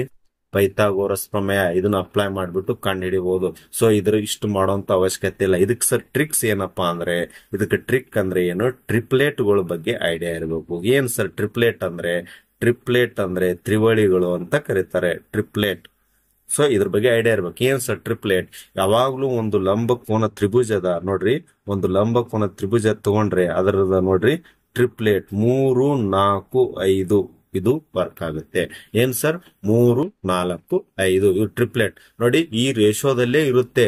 ಇದ್ರ ಮುಖಾಂತರ ನಾವೇನ್ ಯಾವ್ದು ಬೇಕಾದ್ರೂ ಕಂಡು ಹಿಡಿಬಹುದು. ಓಕೆ, ಇವಾಗ ನೋಡಿ 3 ನೋಡಿ ಅವನ್ ಕೊಟ್ಟಿರೋದೇನು? 9, 12 ಅಂದ್ರೆ ಎಷ್ಟು ಪಟ್ಟಿದೆ ಸರ್? 3 × 3. ಇದು ನೋಡಿ 3 × 4 ಅಂದ್ರೆ ಒಂದು ಅನುಪಾತಕ್ಕೆ ಎಷ್ಟು? 3 ಗುಣಾಕಾರ ಮಾಡ್ತಾ ಹೋಗಿದ್ದಾನೆ ಸರ್. ಹಾಗಾದ್ರೆ ಇಲ್ಲಿ ಅನುಪಾತ ಎಷ್ಟಿದೆ ಅಪ್ಪ? 5 ಇದೆ. ಅಂದ್ರೆ 5 3 ಎಷ್ಟಾಗತ್ತೆ? 5 3 15. ಸೊ ಆನ್ಸರ್ ಏನ್ ಬರ್ಬೇಕು? ಡೈರೆಕ್ಟ್ 15 ಸೆಂಟಿಮೀಟರ್ ಆನ್ಸರ್ ಬರ್ಬೇಕು. ಲಕ್ಷ್ಯದಲ್ಲಿ ಇರ್ಬೇಕು ನೋಡಿ. ಏನು? ತ್ರಿವಳಿಗಳು 3, 4, 5. ಬೇಕಿದ್ರೆ ಇನ್ನೊಮ್ಮೆ ಎಕ್ಸ್ಪ್ಲೇನ್ ಮಾಡ್ತೀನಿ ನೋಡಿ. ತ್ರಿವಳಿಗಳು ಅಥವಾ ಟ್ರಿಪ್ಲೆಟ್ ಅಂತ ಕರೀತಾರೆ. ಓಕೆ, ಯಾವ ತರ ಸರ್ ಅಂದ್ರೆ ಇವಾಗ ನೋಡಿ 3, 4, 5 ಇವೆರಡು ಏನು? ಲಂಬಕೋನದ ಟೂ ಪರ್ಪೆಂಡಿಕ್ಯುಲರ್ ಸೈಡ್ಸ್. ಇದು 5 ಅಂದ್ರೆ ಏನಾಗುತ್ತೆ? ಕರ್ಣ ಅಂತ ಕರೀತಾರೆ. ಇದರಲ್ಲಿ ನೋಡಿ ಕ್ವಶನ್ ಅಲ್ಲಿ ಏನು ಕೊಟ್ಟಿದ್ದಾನೆ? 9, 12 ಕೊಟ್ಟಿದ್ದಾನೆ. ನಿಮಗೇನು ಇದನ್ನ ಕೇಳ್ತಾ ಇದ್ದಾನೆ. ಸೊ ಸರ್ ಇದ್ರಿಗೆ 3 ರಿಂದ 9 ಆಗ್ಬೇಕಂದ್ರೆ ಏನ್ ಗುಣಾಕಾರ ಮಾಡಿದಾನೆ ಸರ್? × 3 ಮಾಡಿದಾನೆ. 4 ರಿಂದ 12 ಆಗಕ್ಕೆ ಏನ್ ಮಾಡಿದಾನೆ ಸರ್? ಗುಣಾಕಾರ 3 ಮಾಡಿದಾನೆ. ನೀವು 5 ರಿಂದ ಮುಂದೆ ಹೋಗ್ಬೇಕಂದ್ರೆ 5 3 15 ಅಂದ್ರೆ ಎಷ್ಟು ಬರುತ್ತೆ? ಆನ್ಸರ್ 15. ಸೊ ಪೈಥಾಗೋರಸ್ ಪ್ರಮೇಯ ಹೆಚ್ಚಿದ್ರು ಬರುತ್ತೆ, ಬಟ್ ಟ್ರಿಪ್ಲೆಟ್ ದಿಂದ ನಿಮ್ಗೆ ಈಸಿಯಾಗಿ ಆನ್ಸರ್ ಬರುತ್ತೆ. Next, the radius of cylinder is 7 centimetre and it's height is 10 centimetre. What is the volume of cylinder ಅಂತ ಕೇಳ್ತಾ ಇದ್ದಾನೆ. ಸೊ ಸಿಲಿಂಡರ್ ಅಂದ್ರೆ ಗೊತ್ತಿರಬೇಕು. ಸಿಲಿಂಡರ್ ತ್ರಿಜ್ಯ ಕೊಟ್ಟಿದ್ದಾನೆ 7 ಸೆಂಟಿಮೀಟರ್ ಮತ್ತು ಎತ್ತರ 10 ಸೆಂಟಿಮೀಟರ್. ಸೊ ಸ್ಟೂಡೆಂಟ್ಸ್ ನಿಮ್ಗೆ ಗೊತ್ತಿರ್ಬೇಕು, ಸಿಲಿಂಡರ್ ಅಂದ್ರೆ ಈ ತರ ಏನಂತ ಆಕೃತಿ ಇರುತ್ತೆ. ಇದಕ್ಕೇನಂತ ಸಿಲಿಂಡರ್ ಅಂತ ಕರೀತಾರೆ. ಸೊ ಇದಕ್ಕೆ ನೋಡಿ ತ್ರಿಜ್ಯ ಇರುತ್ತೆ. ತ್ರಿಜ್ಯ ಕೊಟ್ಟಿದ್ದಾನೆ ಸರ್. ರೇಡಿಯಸ್ = 7 ಸೆಂಟಿಮೀಟರ್ ಕೊಟ್ಟಿದ್ದಾನೆ ಮತ್ತು ಹೈಟ್ ಇದೆ. ಇದಕ್ಕೆ ಹೈಟ್ ನ ಕೊಟ್ಟಿದ್ದಾನೆ ಎಷ್ಟು ಸರ್? ಹೈಟ್ = 10 ಸೆಂಟಿಮೀಟರ್ ಕೊಟ್ಟಿದ್ದಾನೆ. ಸೊ ಇದೇನಾಗುತ್ತೆ? ಆಕೃತಿ ಸಿಲಿಂಡರ್. ಸೊ ಸಿಲಿಂಡರ್ ಅದ ಏನು ವ್ಯಾಲ್ಯೂಮ್ ಕಂಡುಹಿಡಿಯಕ್ಕಂತ ಸೂತ್ರ ಏನಿದೆಯಪ್ಪ ಅಂದ್ರೆ ಸರ್ 5r² H ಅಂತ ಸೂತ್ರ. ಸೊ 5 ಅಂದ್ರೆ ಏನ್ ತಗೊಂಡಿದ್ದಾನೆ ಅವನು? 22/7 ತಗೊಂಡಿದ್ದಾನೆ. ಸೊ ಹಾಕಿದ್ರಲ್ಲಿ ಸೊ 5 ಅಂದ್ರೆ ಸರ್ 22/7. ರೇಡಿಯಸ್ ನೋಡಿ 7 ಸೆಂಟಿಮೀಟರ್. r² ಇದೆ ಅಂದ್ರೆ 7ನ್ನ 2 ಸಲ ಬರ್ಕೋಬೇಕು. ಜೊತೆಗೆ ಗುಣಾಕಾರ 10 ಸೆಂಟಿಮೀಟರ್ ಏನಾಗುತ್ತೆ? ಹೈಟ್ ಆಗತ್ತೆ. ಸೊ ಕಟ್ತಾ ನೋಡಿ ಈ 7 ಐತಿ, ಈ 7 ಐತಿ, ಉಳಿತೇನಪ್ಪ? 22 × 7 × 10. ಸೊ 7ರಲ್ಲಿ ಗುಣಾಕಾರ ಮಾಡಿ 7 2 14, 7 14, 154 × 10 ಅಂದ್ರೆ ಸೊ ಆನ್ಸರ್ ಎಷ್ಟು ಬರುತ್ತೆ? 1540 ಸೆಂಟಿಮೀಟರ್ ಕ್ಯೂಬ್. ಅಂದ್ರೆ ಯಾವಾಗ್ಲೂ ವ್ಯಾಲ್ಯೂಮ್ ಅನ್ನ ಎದರಲ್ಲಿ? ಸೆಂಟಿಮೀಟರ್ ಕ್ಯೂಬ್ ಅಲ್ಲಿ. ಏರಿಯಾನ ಸೆಂಟಿಮೀಟರ್ ಸ್ಕ್ವೇರ್ ಆಗುತ್ತೆ. ಹಾಗಾಗಿ ಆನ್ಸರ್ ಏನ್ ಬರುತ್ತೆ? 1540 ಸೆಂಟಿಮೀಟರ್ ಕ್ಯೂಬ್ ಆಗುತ್ತೆ. ಓಕೆ, ನೆಕ್ಸ್ಟ್ ನೋಡಿ. The HCF of two number is 15 and their LCM is 300. If one of the number is 60, what is the other number? ನೋಡಿ, ಎರಡು ಸಂಖ್ಯೆಗಳ ಏನ್ ಕೊಟ್ಟಿದ್ದಾನೆ? ಮೋಸ ಕೊಟ್ಟಿದ್ದಾನೆ 15 ಮತ್ತು ಲಸ ಕೊಟ್ಟಿದ್ದಾನೆ 300. ಹಾಗಾದ್ರೆ ಅದರಲ್ಲಿ ಒಂದು ಸಂಖ್ಯೆ ಕೊಟ್ಟಿದ್ದಾನೆ, ಇನ್ನೊಂದು ಸಂಖ್ಯೆಯನ್ನು ಕೇಳಿದ್ದಾನೆ. ಮೋಸ್ಟ್ ಇಂಪಾರ್ಟೆಂಟ್, ತುಂಬಾ ಸರಿ ಎಕ್ಸಾಮ್ ನಲ್ಲಿ ಬರುವಂತ ಕ್ವಶನ್ ಇದು. ಯಾವ ತರ ಮಾಡ್ಬೇಕು ಸರ್ ಅಂದ್ರೆ ಸಿಂಪಲ್ ಒಂದು ಸೂತ್ರ ಇದೆ, ಒಂದು ಫಾರ್ಮುಲಾ ಇದೆ. ಏನು? A × B = LCM × HCF. ಇದು ಏನು ಸೂತ್ರ ಸರ್? ಕನ್ನಡದಲ್ಲಿ ಹೇಳಂದ್ರೆ ಎರಡು ಸಂಖ್ಯೆಗಳು A × B ಅಂದ್ರೆ ಏನು? ಇವೆರಡು ಸಂಖ್ಯೆಗಳು ಲಸ ಗುಣಾಕಾರ ಮೋಸ. ಇದು ಏನಪ್ಪಾ ಸೂತ್ರ? ಪುಟ್ ಮಾಡಿ ಆನ್ಸರ್ ಬರುತ್ತೆ. ಅದರಲ್ಲಿ ಇಫ್ ಒನ್ ನಂಬರ್ ಯಾವುದೋ ಎ ಅಥವಾ ಬಿ ಅಂತ ಏನಾದ್ರೂ ಕನ್ಸಿಡರ್ ಮಾಡಿ, ನಾನು ಇವಾಗ ಎ ಅಂತ ಅಂದ್ರೆ ಒಂದು ಸಂಖ್ಯೆ 60, ಬಿ ನ ಕಂಡು ಹಿಡಿಬೇಕು. ಲಸ ಎಷ್ಟು ಕೊಟ್ಟಿದ್ದಾನಪ್ಪ ಸರ್? ಲಸ 300 ಕೊಟ್ಟಿದ್ದಾನೆ. ಸೊ ಗುಣಾಕಾರ ಮೋಸ ಎಷ್ಟು ಕೊಟ್ಟಿದ್ದಾನೆ ಸರ್? 15 ಕೊಟ್ಟಿದ್ದಾನೆ. ನೋಡಿ ಎಲ್ಲಿ ಪಾಸಿಬಲ್ ಕಟ್ತಾ ಹೋಗುತ್ತೆ ನೋಡಿ. ಈ 0 ಹೋಯ್ತು, ಈ 0, 6 1 6 5 30 ಉಳಿತೇನಪ್ಪ? ಸೊ ಬಿ = 15 5 75 ಅಂದ್ರೆ ಇನ್ನೊಂದು ಸಂಖ್ಯೆ ಏನಿರುತ್ತೆ 75. ಸೊ LCM ಇಂಟು ನೋಡಿ ಸಿಂಪಲ್ ಫಾರ್ಮುಲಾ ನೆನ್ಪಿಡ್ರಿ, A into B equal to LCM into HCF. So ಹಾಗಾಗಿ ಆನ್ಸರ್ ಏನ್ ಬರುತ್ತೆ 75. ನೆಕ್ಸ್ಟ್ ನೋಡಿ ಮತ್ತೆ ಸಮಯ ಮತ್ತು ಕೆಲಸ ಮೇಲೆ ಒಂದು ವರ್ಕ್ ಬಂದಿದೆ, ಟೈಮ್ ಅಂಡ್ ವರ್ಕ್ ಮೇಲೆ ಇರುವಂತ ಪ್ರಶ್ನೆ. A ಕ್ಯಾನ್ ಕಂಪ್ಲೀಟ್ ವರ್ಕ್ ನೋಡಿ, A 12 ದಿನದಲ್ಲಿ ಮಾಡ್ತಾನೆ, ಆಮೇಲೆ B ಏನ್ ಮಾಡ್ತಾನೆ ಅದೇ ಕೆಲಸನ 12 ದಿನದಲ್ಲಿ ಮಾಡ್ತಾ ಇದ್ದಾನೆ. If they work together 4 days ಅಂದ್ರೆ ಜೊತೆಗೆ ಇಬ್ರು ಕೂಡ ಎಷ್ಟು ದಿನ ಮಾಡಿದರೆ 4 ದಿನ ಮಾಡಿದರೆ what fraction of the work will be left, ಹಾಗಾದ್ರೆ ಎಷ್ಟು ಕೆಲಸದ ಎಷ್ಟು ಭಾಗ ಉಳಿದಿದೆ ಅಂತ ಕ್ವಶನ್ ಕೇಳಿದಾನೆ. ಓಕೆ, ಸೇಮ್ ನೋಡಿ ಅದೇ ಟೈಪ್ ಮಾಡಿ. ಎ ಯು ಎಷ್ಟು ದಿನದಲ್ಲಿ ಮಾಡ್ತಾ ಇದ್ದಾನಪ್ಪ ಸರ್ 12 ದಿನದಲ್ಲಿ ಮಾಡ್ತಾ ಇದ್ದಾನೆ. ಇದೇ ಕೆಲಸನ ಬಿ ಎಷ್ಟು ದಿನದಲ್ಲಿ ಮಾಡ್ತಾ ಇದ್ದಾನಪ್ಪ 18 ದಿನದಲ್ಲಿ. ನಾನೇನ್ ಹೇಳಿದೆ ಅವಾಗ್ಲೂ ಲಸನ ತಕೊಳ್ಳಿ, ಅಂದ್ರೆ ಟೋಟಲ್ ಕೆಲಸ ಎಷ್ಟಿದೆ ಅಂತ ಇಮ್ಯಾಜಿನ್ ಮಾಡ್ಕೊಳ್ಳಿ. 12 18 ಹೋಗಂತದೊಂದು ಸಂಖ್ಯೆ, ಅದೇ ಲಸನ ತೋರಿ. ನಾನೇನ್ ತೋತೀನಿ ಸರ್ 36. ಅಂದ್ರೆ ಇದೇನಾಯ್ತಪ್ಪ ಟೋಟಲ್ ಸರ್, ಟೋಟಲ್ ವರ್ಕ್ ಏನಾಯ್ತು 36. ಓಕೆ, ಹಾಗಾದ್ರೆ 36 ಕೆಲಸ ಮಾಡಕ 12 ದಿನ ತಗೊಳೋದ್ರ ಒಂದ್ ದಿನಕ್ಕೆ ಎಷ್ಟಾಗತ್ತಪ್ಪ ಭಾಗಾಕಾರ ಮಾಡಿ. 12 × 36 ಸರ್. ಅದೇ ತರ ಬಿ ಕೆಪಾಸಿಟಿ ಏನಾಗುತ್ತಪ್ಪ 36 ಕೆಲಸ ಮಾಡಕ್ 12 ದಿನ ತಗೊಳೋಣ ಅಂದ್ರೆ ಒಂದ್ ದಿನಕ್ಕೆ ಅಂದ್ರೆ 18 36 ಅಂದ್ರೆ ಇವನು ಏನ್ ಮಾಡ್ತಾನೆ ಒಂದ್ ಕೆಲಸ ಮಾಡಕ್ಕೆ ಒಂದ್ ದಿನದಲ್ಲಿ 2 ಕೆಲಸ ಮಾಡ್ತಾನೆ. ಸೊ ಇನ್ನೊಂದು ಕ್ವಶನ್ ಅಲ್ಲಿ ಏನ್ ಹೇಳಿದಾನೆ ಸರ್, ಇವ್ರು ಒಟ್ಟಿಗೆ ಸೇರಿ ಎಷ್ಟು ದಿನ ಕೆಲಸ ಮಾಡಿದಾರಪ್ಪ 4 ದಿನ ಕೆಲಸ ಮಾಡಿದಾರೆ. ನೋಡ್ರಿ ಇವ್ರು ಇಬ್ರು ಒಟ್ಟಿಗೆ ಸೇರಿ ಎಷ್ಟು ಕೆಲಸ ಆಗುತ್ತೆ 5 ಕೆಲಸ. ಅದ್ರ ಜೊತೆಗೆ ಎಷ್ಟು ದಿನ ಕೆಲಸ ಮಾಡ್ಯಾರ ಇವ್ರು ಇಬ್ರು ಕೂಡಿ 4 ದಿನ ಅಂದ್ರೆ ಎಷ್ಟಾಯ್ತು ಒಟ್ಟು ಕೆಲಸ ಸರ್ 20 ಕೆಲಸ ಆಯ್ತು. ಹೌದಾ? ನೋಡಿ ಇವಂದು ಎ ಒಂದ್ ದಿನಕ್ಕೆ 3 ಕೆಲಸ ಮಾಡ್ತಾನೆ, ಬಿ ಒಂದ್ ದಿನಕ್ಕೆ 2 ಕೆಲಸ ಮಾಡ್ತಾನೆ, ಇಬ್ರು ಕೂಡಿಸಿರಿ ಎಷ್ಟಾಯ್ತು 5 ಕೆಲಸ. ಬಟ್ ಎಷ್ಟ್ ದಿನ ಮಾಡ್ರ ಜೊತೆಗೂಡಿ 4 ದಿನ ಅಂದ್ರೆ 5 4 20 ಕೆಲಸ ಕಂಪ್ಲೀಟ್ ಆಯ್ತು. ಬಟ್ ಟೋಟಲ್ ಇರೋದು ಎಷ್ಟ್ರಿ 36 ಅಂದ್ರೆ 20 ಕೆಲಸ ಆಲ್ರೆಡಿ ಕಂಪ್ಲೀಟ್ ಆಗಿದೆ ಅಂದ್ರೆ ಉಳಿತೆಟ್ಟಪ್ಪ 16 ಕೆಲಸ. ಬಟ್ ಕ್ವಶನ್ ಅಲ್ಲಿ ಏನ್ ಕೇಳಿದಾನೆ, ಹಾಗಾದರೆ ನಿಮಗೇನು ಯಾವ ಭಾಗ ಅಂದ್ರೆ ಫ್ರಾಕ್ಷನ್ ಆಫ್ ವರ್ಕ್ ಲೆಫ್ಟ್ ಅಂತ ಕೇಳ್ತಾ ಇದಾರೆ. ಉಳಿದಿರೋದು ಎಷ್ಟು ಸರ್ 16 ಕೆಲಸ. ಯಾರು ಟೋಟಲ್ ಕೆಲಸ ಎಷ್ಟಿತ್ತಪ್ಪ 36. ನೋಡ್ರಿ ಇದೇ ಏನಾಗುತ್ತೆ ನಿಮ್ದು ಫ್ರಾಕ್ಷನ್ ಸಿಗುತ್ತೆ. ನೋಡಿ ಕಟ್ತಾ ಬಿಡ್ರಿ ಎಷ್ಟ್ರ ಮಗ್ಗಿಲೆ ಸರ್ 4 4 16 4 9 36 ಅಂದ್ರೆ 4/9 ಅಷ್ಟು ಕೆಲಸ ಇನ್ನೇನಿದೆ ಬಾಕಿ ಇದೆ. ಸೊ ಇದು ಏನಾಗುತ್ತೆ ನಿಮಗೆ ಆನ್ಸರ್ ಆಗುತ್ತೆ. ಅರ್ಥ ಆಯ್ತಲ್ಲ? 20 ಕೆಲಸ ಇಬ್ರು ಕೂಡಿ ಮಾಡಿದ್ದಾರೆ ಅಂದ್ರೆ ಉಳಿತು ಎಷ್ಟಪ್ಪ 16 ಕೆಲಸ ಉಳಿತು. 16 ಕೆಲಸ ಮಾಡ್ಬೇಕು. ಟೋಟಲ್ ಎಷ್ಟಿತ್ತು 36ನ ಕೆಳಗಡೆ ಇಟ್ಕೊಂಡಿನಿ, ಉಳಿದಿದ್ದೆಷ್ಟು ಮೇಲೆ 16. ಅದೇ ಏನಾಗುತ್ತೆ ಫ್ರಾಕ್ಷನ್ ಆಗುತ್ತೆ. ಅಂದ್ರೆ ಕಟ್ತಾ ಹೊಡ್ರಿ 4 ಮುಗಿಲೆ 4 4 9. ಹಾಗಾಗಿ 4/9 ಅಷ್ಟು ಕೆಲಸ ಏನಾಗುತ್ತೆ ಉಳಿಯುತ್ತೆ. ನೆಕ್ಸ್ಟ್ ನೋಡಿ, if x² + y² = 25 and xy = 12, what is the value of x + y? ನಾ ಯಾವಾಗ್ಲೂ ಹೇಳ್ತಾ ಇದ್ದೀನಿ ಅಲೆಜಿಬ್ರಾ. ಸೊ ಇದು ನೋಡಿದ ತಕ್ಷಣ ಗೊತ್ತಾಗಬೇಕು sir a + b whole bracket square formula, ಅದನ್ನ ಹಾಕ್ಬಿಟ್ರೆ ಅಪ್ಲೈ ಮಾಡಿದ್ರೆ ಮುಗಿದೋಯ್ತು. ನಾನು ನೋಡಿ ಇವಾಗ ಏನ್ ತೋತೀನಿ x + y whole bracket square formula ಹೇಳಿ. x² sir + y² + 2xy.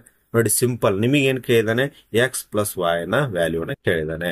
Okay sir, ನೋಡಿ ಇದನ್ನೇ ಕೇಳಿದಾನೆ ಅವನು x + y whole square. So x² + y² ಕೊಟ್ಟಿದಾನಪ್ಪ ಎಷ್ಟು ಸರ್ 25 ಪುಟ್ ಮಾಡಿ, ಪ್ಲಸ್ 2 ಇಂಟು xy ವ್ಯಾಲ್ಯೂನು ಕೊಟ್ಟಿದಾನಪ್ಪ ಎಷ್ಟು ಸರ್ 12 ಪುಟ್ ಮಾಡಿ. ಓಕೆ, 25 ಪ್ಲಸ್ 12 24 ಅಂದ್ರೆ ಎಷ್ಟಾಗುತ್ತೆ ಕೂಡಿಸಿದ್ರೆ 49. ಇದು ಏನು 49 x + y whole bracket square value. But ನಮಗ್ ಕ್ವಶನ್ ಅಲ್ಲಿ ಏನ್ ಕೇಳಿದಾನೆ x + y ನ ಕಂಡುಹಿಡಿ ಅಂದ್ರೆ ನಾನು ಯಾವಾಗ್ಲೂ ಏನ್ ಹೇಳ್ತೀನಿ ಪವರ್ ಈ ಸೈಡ್ ಬಂದ್ರೆ ಏನಾಗುತ್ತೆ ಸರ್ ವರ್ಗಮೂಲ ಆಗುತ್ತೆ. ಇದರಲ್ಲಿರುವಂತ ಇಲ್ಲಿ ಕ್ಯೂಬ್ ಇದ್ರೆ ಅಲ್ಲಿ ಬಂದ್ರೆ ಘನಮೂಲ ಆಗುತ್ತೆ. ಸದ್ಯಕ್ಕೆ ಏನಿದೆ ಸ್ಕ್ವೇರ್ ಇದೆ, ಆ ಸೈಡ್ ಹೋದ್ರೆ ಏನಾಗುತ್ತೆ ವರ್ಗಮೂಲ ಆಗುತ್ತೆ. ಹಾಗಾಗಿ x + y = √49. 49ರ ವರ್ಗಮೂಲ ಅಂದ್ರೆ ಎಷ್ಟಾಗುತ್ತೆ 7 ಆಗುತ್ತೆ. ಸೊ ಆನ್ಸರ್ ಏನ್ ಬರುತ್ತೆ ಆಪ್ಷನ್ ಅಲ್ಲಿ ಇಲ್ಲ. ಆನ್ಸರ್ ಏನ್ ಬರುತ್ತೆ 7 ಏನಾಗುತ್ತೆ ರೈಟ್ ಆನ್ಸರ್ ಆಗುತ್ತೆ. ಸೊ ಆನ್ಸರ್ ಏನಾಗುತ್ತೆ 7 ಆಗುತ್ತೆ. x + y ನ ಬೆಲೆ ಏನಾಗುತ್ತೆ 7 ಆಗುತ್ತೆ. ನೆಕ್ಸ್ಟ್ ನೋಡಿ, if cos θ = 4/5, what is the value of tan θ? ನೋಡಿ cos θದ ಬೆಲೆ ಕೊಟ್ಟಿದ್ದಾನೆ 4/5, ಆದರೆ tan θ ಮೌಲ್ಯ ಅಂತ ಕೇಳ್ತಾ ಇದ್ದಾನೆ.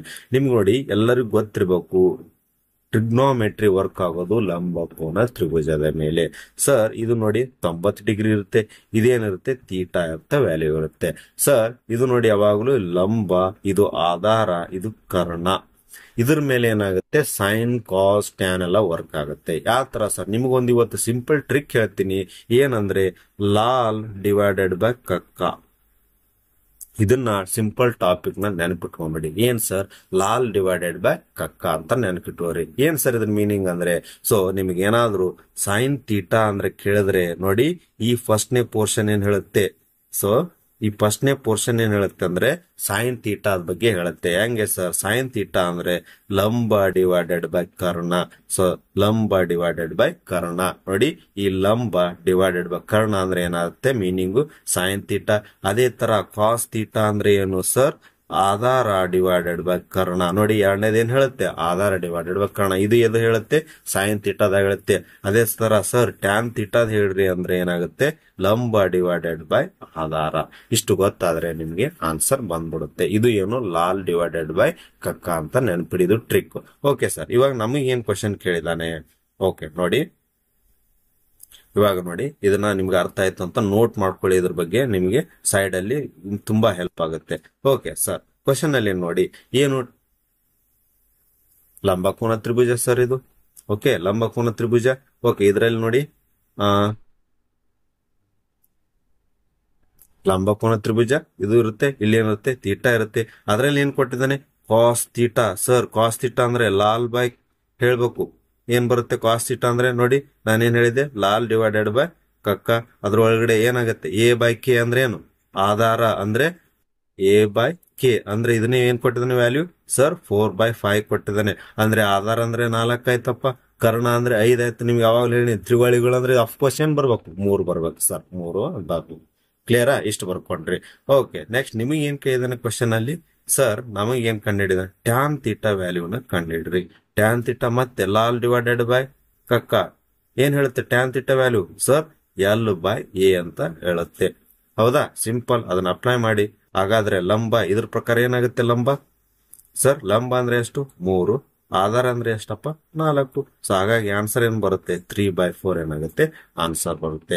ಲಕ್ಷ್ಯದಲ್ಲಿ ಇರಬೇಕು. ಈ ತರ ನೋಡಿ ನೆನಪಲ್ಲಿ ಇಟ್ಕೊಳ್ಳಿ. ಈ ನೆನಪಲ್ಲಿ ಏನ್ ಇಟ್ಕೋಬೇಕಂದ್ರೆ ಲಾಲ್ ಡಿವೈಡೆಡ್ ಬೈ ಕಕ್ಕ ಅಂದ್ರೆ ಫಸ್ಟ್ನೇದು L/K ಯಾರಿಗೆ ಸಂಬಂಧಪಟ್ಟಿದ್ದು, sign theta. Aadhaar by K ಯಾರಿಗೆ ಸಂಬಂಧಪಟ್ಟಿದ್ದು, ಕಾಸ್ ತೀಟಾ. ಲಂಬ ಬೈ ಆಧಾರ ಅದಕ್ಕೆ ಸಂಬಂಧಪಟ್ಟಿದ್ದು, ಟ್ಯಾನ್ ತೀಟಾ. ಇದ್ರ ಮುಖಾಂತರ ನೀವು ಯಾವುದೇ ಪ್ರಾಬ್ಲಮ್ ನ ಸಾಲ್ವ್ ಮಾಡಬಹುದು. ನೆಕ್ಸ್ಟ್ 18ನೇ ಕ್ವಶನ್ ನೋಡಿ, ಮತ್ತೆ ಲಾಭ ಮತ್ತು ಹಾನಿ ಮೇಲಿದೆ, ಪ್ರಾಫಿಟ್ ಅಂಡ್ ಲಾಸ್ ಮೇಲಿದೆ. A shop keeper cells an article at profit ಕೊಟ್ಟಿದ್ದಾನೆ. ಈ ಸರಿ ಎಷ್ಟು ಸರ್, ಪ್ರಾಫಿಟ್ ಎಷ್ಟು, 25% ಲಾಭ ಕೊಟ್ಟಿದ್ದಾನೆ. ಜೊತೆಗೆ ಸೆಲ್ಲಿಂಗ್ ಪ್ರೈಸ್ ಕೊಟ್ಟಿದ್ದಾನೆ ಎಷ್ಟು ಸರ್, 1250 ಏನಿದೆ, 1250 ರೂಪಾಯಿ ಮಾರಿದ ಬೆಲೆ. ಅದ್ರ ಜೊತೆಗೆ ನಿಮಗೆ ಏನ್ ಕೇಳ್ತಾ ಇದ್ದಾನೆ, ಕಾಸ್ಟ್ ಪ್ರೈಸ್ ಅಂದ್ರೆ ಕೊಂಡ ಬೆಲೆಯನ್ನ ಕಂಡುಹಿಡ್ರಿ ಸರ್. ನೋಡಿ ಸಿಂಪಲ್. ಸೊ ಫಾರ್ಮುಲಾ ಏನಿದೆ sir, SP=CP into profit percentage. Okay, profit ಎಷ್ಟು ಸರ್, 125/100 ಆಗುತ್ತೆ. ಯಾಕೆ, 25% ಲಾಭ ಅಂದ್ರೆ 100 ರೂಪಾಯಿ ಇರೋ ವಸ್ತುನ 125ಕ್ಕೆ ಮಾರ್ತಾ ಇದ್ದಾನೆ. ಇಷ್ಟು ಗೊತ್ತಾದ್ರೆ ಮುಗಿದೋಯ್ತು. ಸೊ ಹಾಗಾಗಿ ಏನೇನಿದೆ ಪುಟ್ ಮಾಡಿ, SP ಸರ್ 1250, CP ನ ಕಂಡು ಹಿಡಿಬೇಕು. ಪ್ರಾಫಿಟ್ 25% ಅಂದ್ರೆ ಹೆಂಗ್ ಬೇಕಾಗ್ತಿರೋ, 125/100 ಸರ್. ಡೈರೆಕ್ಟ್ ನೋಡಿ, 125 ಒಂದ್ಲೆ 125 ಹತ್ಲೆ. ಸೊ CP=100 × 10 ಅಂದ್ರೆ ಆನ್ಸರ್ ಏನ್ ಬರುತ್ತೆ, 1000. ಸೊ ಕೊಂಡ ಬೆಲೆ ಏನಾಗುತ್ತೆ, ಹಾಗಾದ್ರೆ 1000 ಏನಾಗುತ್ತೆ ರೈಟ್ ಆನ್ಸರ್ ಆಗುತ್ತೆ.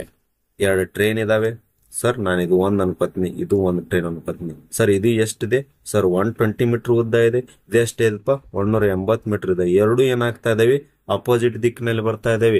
ಒಂದ್ರ ವೇಗ ಎಷ್ಟು ಕೊಟ್ಟಿದ್ದಾನಪ್ಪ ಸರ್, 50 km/h ನಲ್ಲಿ ಹೊಂಟಿದೆ. ಇನ್ನೊಂದು ಎಷ್ಟಿದೆ ಸರ್, 40 km/h ನಲ್ಲಿ ಹೋಗ್ತಿದ್ದಾರೆ. 40 km/h ನಲ್ಲಿ ಹೋಗ್ತಿದ್ದಾರೆ. ನಿಮಗೆ ಏನ್ ಕೇಳ್ತಾ ಇದಾರೆ, ಸಮಯ. ಎರಡೂ ಟ್ರೈನ್ಗಳು ಏನಾಗ್ತಾ ಇದಾವೆ, ಅವು ಪರಸ್ಪರ ದಾಟಲು ಎಷ್ಟು ಸಮಯ ತಗೋತಾ ಇದಾರೆ. ಸೊ ನಿಮ್ಗೆ ಗೊತ್ತಿರ್ಬೇಕು, ಸ್ಪೀಡ್ = ಫಾರ್ಮುಲಾ ಏನಿದೆ sir, so speed = distance divided time. So time ಬೇಕಂದ್ರೆ ಏನಾಗುತ್ತೆ, ಡಿಸ್ಟೆನ್ಸ್ ಡಿವೈಡೆಡ್ ಬೈ ಸ್ಪೀಡ್ ಆಗುತ್ತೆ. ಸೊ ಡಿಸ್ಟೆನ್ಸ್ ನೋಡಿ, 120 ಈ ಟ್ರೈನ್ದು, 180 ಆ ಟ್ರೈನ್ದು, ಎರಡು ಕೂಡಿಸಿದ್ರೆ ಎಷ್ಟಾಯ್ತಪ್ಪ, 300 ಮೀಟರ್ ಆಯ್ತು ಸರ್. ಹೌದಾ, 300 ಮೀಟರ್. ಸ್ಪೀಡ್ ನೋಡಿ, ಈ ಟ್ರೈನಿಂದ 50, ಇದು ಅಪೋಸಿಟ್ ಹೋಗ್ತಾ ಇದೆ. ಅಪೋಸಿಟ್ ಹೋಗ್ತಾ ಇದ್ರೆ ಏನ್ ಮಾಡಬೇಕು, ಎರಡು ಟ್ರೈನಿನ ವೇಗವನ್ನು ಕೂಡಿಸಬೇಕು. ಇನ್ ಕೇಸ್ ಒಂದೇ ದಿಕ್ಕಿನಲ್ಲಿ ಹೋಗ್ತಾ ಇದ್ರೆ ಮೈನಸ್ ಮಾಡ್ಬೇಕು. ಈಗ ಸದ್ಯಕ್ಕೆ ಏನ್ ಸರ್, ಎರಡು ಟ್ರೈನ್ಗಳು ಅಪೋಸಿಟ್ ದಿಕ್ಕಲ್ಲಿ ಬರ್ತದೆ. ಹಾಗಾದ್ರೆ 50 40 ಎಷ್ಟಾಗುತ್ತೆ ಸರ್, 90 km/h ಇದೆ. ಇದನ್ನ ನಾವೇನ್ ಮಾಡ್ಬೇಕು, ಮೀಟರ್ ನಲ್ಲಿ ಕನ್ವರ್ಟ್ ಮಾಡಬೇಕು. ಯಾಕೆ ಸರ್, ಮೇಲ್ಗಡೆ ನೋಡಿ ಆಪ್ಷನ್ಗಳು ನೋಡಿ ಸೆಕೆಂಡ್ ಅಲ್ಲಿ ಇದಾವೆ. ಹಾಗಾಗಿ 90 ಅಂದ್ರೆ ನಾನು ಇವಾಗ ಏನ್ ಮಾಡ್ತೀನಿ ನೋಡಿ, 90 ಅಂದ್ರೆ ಇಂಟು ಏನ್ ಮಾಡ್ಬೇಕು, ಮೀಟರ್ ಪರ್ ಸೆಕೆಂಡ್ ಮಾಡ್ಬೇಕಂದ್ರೆ 5/18 ಮಾಡ್ಬೇಕು. ಸೊ 5/18 ನಾನು ಮೇಲ್ಗಡೆ ತಗೊಂಡ್ ಹೋಗ್ತೀನಿ. ಅರ್ಥ ಆಯ್ತಾ? ನಾನು 5/18 ಯಾಕೆ ಮಾಡಿದೆ, ಎಷ್ಟೋ ಜನ ಕಮೆಂಟ್ಸ್ ಮಾಡ್ತಿರೋ ಕೊನೆಯದಾಗಿ, ಸರ್ 5/18 ಹೆಂಗ್ ಬಂತು, 18 ಹೆಂಗ್ ಬಂತು ಅಂತಾರೆ. ಯಾಕಂದ್ರೆ ಎರಡೂ ಟ್ರೈನ್ಗಳ ವೇಗ km/h ನಲ್ಲಿ ಕೊಟ್ಟಿದ್ದಾನೆ. ಅದನ್ನ ನಾನೇನ್ ಮಾಡ್ಬೇಕು, ಮೀಟರ್ ಪರ್ ಸೆಕೆಂಡ್ ನಲ್ಲಿ ಮಾಡ್ಬೇಕು. ಯಾಕಂದ್ರೆ ಆಪ್ಷನ್ಗಳು ಚೆಕ್ ಮಾಡಿ ಸೆಕೆಂಡ್ ಅಲ್ಲಿ ಇದಾವೆ. ಹಾಗಾಗಿ ನಾನೇನ್ ಮಾಡಿದೆ, 5/18 ಯಾಕೆ ಮಾಡ್ಬೇಕಂದ್ರೆ km/h ನ ಮೀಟರ್ ಪರ್ ಸೆಕೆಂಡ್ ನಲ್ಲಿ ಕನ್ವರ್ಟ್ ಮಾಡೋದಕ್ಕೆ 5/18 ಮಾಡ್ಬೇಕು. ನೋಡಿ ಕಡ್ತಾ ಎಲ್ಲೆಲ್ಲಿ ಹೋಗುತ್ತೆ ಸರ್, 18 ಒಂದೇ 18 5 90, 5 ಒಂದ್ಲೆ 5 6 30 60, ಅದೇ ತರ 5 ಒಂದ್ಲೆ 5 12 ಅಂದ್ರೆ ಸಮಯ ಎಷ್ಟು ಬರುತ್ತೆ, 12 ಸೆಕೆಂಡ್ ಏನಾಗುತ್ತೆ ಆನ್ಸರ್ ಬರುತ್ತೆ. ಸೊ 12 ಸೆಕೆಂಡ್ ನಲ್ಲಿ ಎರಡೂ ಟ್ರೈನ್ಗಳು ಪರಸ್ಪರ ಮುಖಾಮುಖಿ ಆಗುತ್ತವೆ. ಸೊ ಐ ಹೋಪ್ ನಿಮ್ಗೆಲ್ಲ ಇಷ್ಟ ಆಯ್ತು ಅಂತ ಅನ್ಕೋತೀನಿ ಸ್ಟೂಡೆಂಟ್ಸ್. ನೋಡಿ ಮೋಸ್ಟ್ ಇಂಪಾರ್ಟೆಂಟ್ ಇದೇ ಟೈಪ್ ಗ್ರೂಪ್ ಡಿ ಆಗಲಿ, ಅಗ್ನಿವೀರ ಆಗಲಿ, SSC GD ಆಗಲಿ, ಆಮೇಲೆ RPF, ಅದೇ ತರ NTPC ಗಳಲ್ಲಿ ಎಲ್ಲಾ ಎಕ್ಸಾಮಿನೇಷನ್ ಗಳಲ್ಲಿ ಇದೇ ತರ ಕ್ವಶನ್ಸ್ ಗಳು ಬರುತ್ತೆ. ಸೊ ಇದೇ ತರ ಪ್ರಾಕ್ಟೀಸ್ ಮಾಡಿ. ನೋಡಿ ನಾನು ಏನ್ ಡೈಲಿ ಈ ತರ ವಿಡಿಯೋ ಡೈಲಿ ಬರ್ತಾ ಹೋಗುತ್ತೆ. ಪ್ಲೀಸ್ ನಿಮ್ ರೆಸ್ಪಾನ್ಸ್ ಮೇಲೆ ನಾನು ಡೈಲಿ ಹಾಕಕ್ ಸ್ಟಾರ್ಟ್ ಮಾಡ್ತೀನಿ. ನಾನು ಈ ರೆಸ್ಪಾನ್ಸ್ ಕಾಯ್ತಾ ಇದ್ದೀನಿ. ಇದೇ ತರ ನೋಡಿ ಸಪೋರ್ಟ್ ಮಾಡಿ. ನೀವು ಇದೇ ತರ ಕಂಟಿನ್ಯೂ ಆಗಿ ಸಪೋರ್ಟ್ ಮಾಡ್ತಾ ಹೋದ್ರೆ ನಾನು ಡೈಲಿ ಒಂದು ಕ್ವಶನ್ ಪೇಪರ್ ನ ಮೋಸ್ಟ್ ಎಕ್ಸ್ಪೆಕ್ಟೆಡ್ ಕ್ವಶನ್ಸ್ ಗಳು ಲಿಸ್ಟ್ ಮಾಡ್ಕೊಂಡು ಡೈಲಿ, ಅದು ನೋಡಿ ಎಲ್ಲಾ ಕ್ವಶನ್ಸ್ ಗಳು ಡಿಫ್ರೆಂಟ್ ಅಲ್ಲಿ ಇದಾವೆ.